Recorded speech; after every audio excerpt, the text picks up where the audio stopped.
Vitamin Shoppe CEO Wright joins us now as the company releases its 2024 Health and Wellness Consumer Trends Report this morning, Lee, and GLP-1s are part of it for the first time. So what have you learned? There's no question GLP-1s have certainly increased in demand out there. But the thing that we're trying to do at the Vitamin Shoppe is a destination for health and wellness with over 700 stores across the U.S. and millions of customers, and just make sure that we give them a holistic solution to any sort of weight loss journey that they're on, whether it's a GLP-1 or through natural ways and supplements.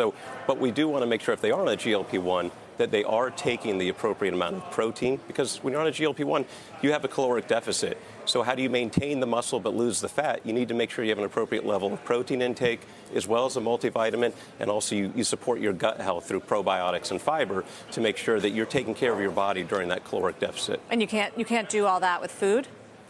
You can, but you can do it much better in a way that's more isolated. Again, when you're on a GLP-1, you're eating so much less, so you need to make sure what you're taking is really going to help your body consistently. So that's why a pure protein. We're seeing our protein sales of ready-to-drink proteins up over 10% at the Vitamin Shoppe, because I think people are realizing I can only take so much. I'm only going to consume so many calories. Let me make sure I get the protein or a multivitamin. Do doctors recommend patients on GLP-1s take proteins? Are you doing actual clinical studies with them, or is this just anecdotal? We're working with a council of doctors and nutritionists to make sure that we're providing consumers with an appropriate holistic solution to their weight loss journey, because it is so important that they take care of their whole health, not just focus on losing weight. Again, you don't just want to lose weight, you want to lose fat, and so you want to make sure you're also exercising but getting that protein as well. Do you have any estimates of how much of the customer base fits this profile and what that number might be in 5 years?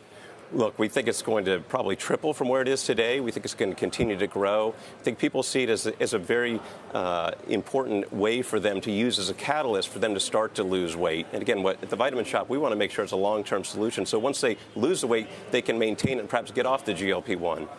Does it change your playbook for store expansion regionally or geographically in the next few years? Well, we actually think that the fact that, and again, importantly, we have actually, as we talked about, entered into allowing farm options with our Whole Health RX by the Vitamin Shoppe.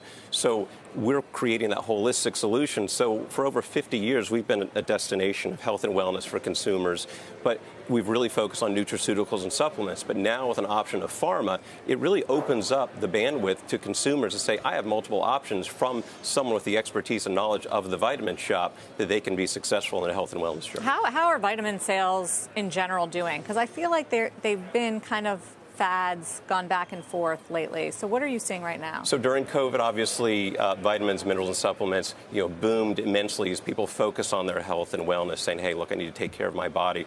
We saw, I think, a bit of a slowdown in that post that, as there was a lot of pantry stuffing. People said, I think I have enough in my pantry. I'm going to go ahead and use those. But now we're seeing that pick back up, and we're seeing some different trends, as we highlight in the trend report, of consumers realizing there's other aspects of supplements that can help them in their health and wellness journey. Like longevity? Can you make people live forever? Can't make people live forever, but what we can do is ensure that while people are living, we're not talking about lifespan, now we're talking about health span. So while you're alive, how are you making sure you have that healthy lifestyle and enjoying all aspects of your life? So let's not just talk about the years you live, but how healthy you live those years.